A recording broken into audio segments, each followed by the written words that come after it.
Grabe sa overprice. Yan ang madalas na komento ng mga PC consumers ngayon.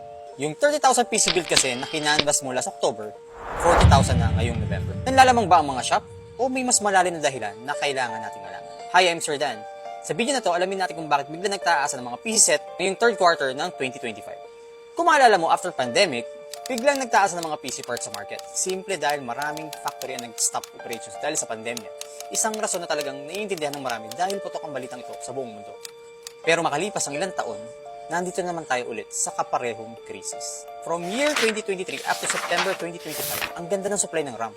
Lahat may access, kaya budget friendly. Pero ngayong November 2025, nag-iba ang market. Nagkulang ang supply dahil sa taas ng demand ng mga PC parts, especially ng RAM. At ito ang mga naging dahilan. Una, sobrang taas ng demand mula sa malalaking data centers na gumagamit ng AI systems. Lumobo ito ng lumobo at yung mga kumpanya na nag-build ng AI infrastructures kailangan ng tons of memory chips. Ikalawa, kinailangan mag-ship production ng mga kumpanya papunta sa higher margin memory para sa mga server ng AI. Kaya yung simpleng consumer grade na memory, natigilan. Ikatlo, yung transition mula DDR4 papunta ng DDR5 na delay at naging scarce ang DDR4 dahil madaming production ang itinigil. So, bakit nga ba nagtaas ng presyo?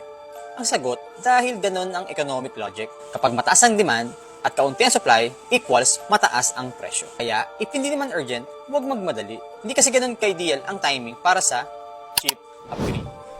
Pero kung to ay school or work requirement, pwede ka namin tulungan sa build list para masulit ang budget mo. Message mo lang kami sa PC Merchandise at tutulungan ka namin pumili ng smart upgrade para sa'yo.